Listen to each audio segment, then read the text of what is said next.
Hello students, आप सभी का मेरे इस चैनल पे स्वागत है। थैंक यू मेरे साथ जुड़े रहने के लिए।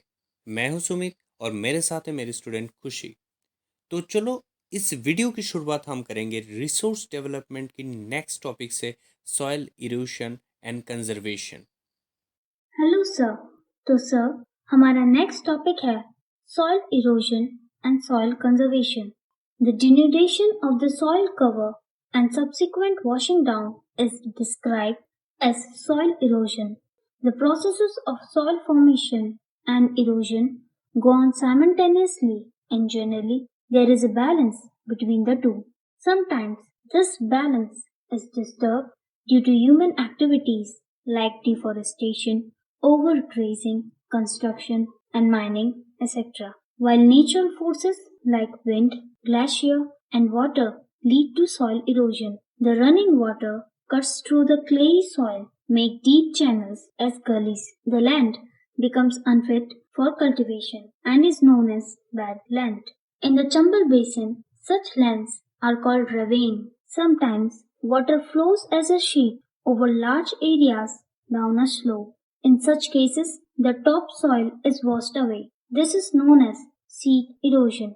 Wind blows loose soil off flat or sloping land known as wind erosion. Soil erosion is also caused due to defective methods of farming. Plowing in a wrong way, that is up and down the slope, form channels for the quick flow of water, leading to soil erosion. Plowing along the contour lines can decelerate the flow of water down the slopes. This is called contour plowing.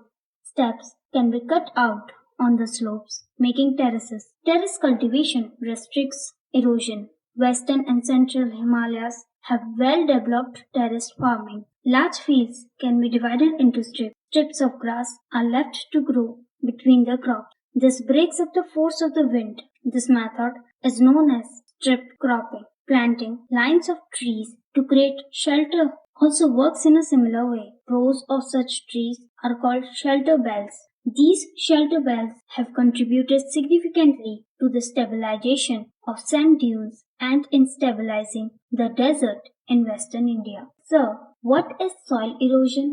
यहाँ पे soil erosion के बारे में बोला गया है, जिसका मतलब है कि जब सॉइल का टॉप लेयर नेचुरल फोर्सेस जैसे wind, water, glacier, human activities जैसे deforestation, overgrazing, mining and construction की वजह से इरोशन होता है, तो उसको सॉइल इरोशन बोला जाता है। जब रनिंग वाटर क्लेई सॉइल से होके गुजरता है तो डीप चैनल्स, जिसको हम गलीज बोलते हैं, वो क्रिएट हो जाता है और इसी की वजह से लैंड को कल्टीवेशन के लिए यूज नहीं किया जा सकता है और इसको हम बैड लैंड बोलते हैं। जैसे कि चंबल बेसिन में इसी लैंड को रेवेन्स भी बोला जाता है।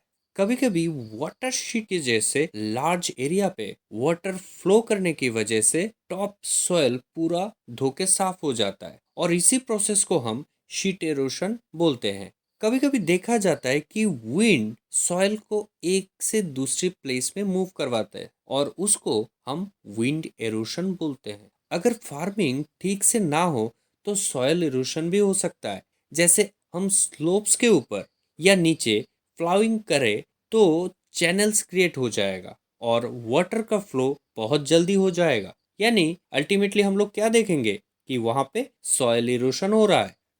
अभी तक हम लोगों ने सॉइल इरोशन कैसे होता है वो जान चुके हैं, लेकिन अभी ये जानेंगे कि कौन से ऐसे मेथड है जो सॉइल इरोशन को रोकता है।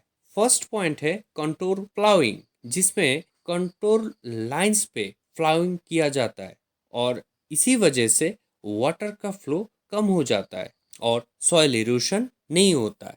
और इसी तरह से सेकंड पॉइंट पे बोला गया है टेरिस फार्मिंग, जिसका मतलब है कि स्लोप्स को स्टेप बाय स्टेप कट करके सॉइल इरोशन रोका जाए और ये mainly western and central Himalayas में किया जाता है। थर्ड पॉइंट है स्ट्रिप क्रॉपिंग, जिसका मतलब है अगर हम लार्ज फील्ड पे क्रॉप्स के बीच में ग्रास के स्ट्रिप्स लगा दे तो इससे विंड का फोर्स कम हो जाएगा और अल्टीमेटली सॉइल इरोशन कम हो जाएगा। फोर्थ पॉइंट पे बोला गया है शेल्टर बेल्ट, जिसका मतलब है कि अगर हम रो मेंटेन करके प्लांट्स लगाए तो सॉयल इरोशन को कम किया जा सकता है। और ये जो प्रोसेस है जनरली वेस्टर्न इंडिया में प्रैक्टिस किया जाता है, जिससे सैंड ड्यून्स को स्टेबलाइज किया जा सके। सर, यहाँ तो टॉपिक खत्म हो रहा है। क्या इस टॉपिक से कुछ क्वेश्चंस निकल सकते हैं? हाँ,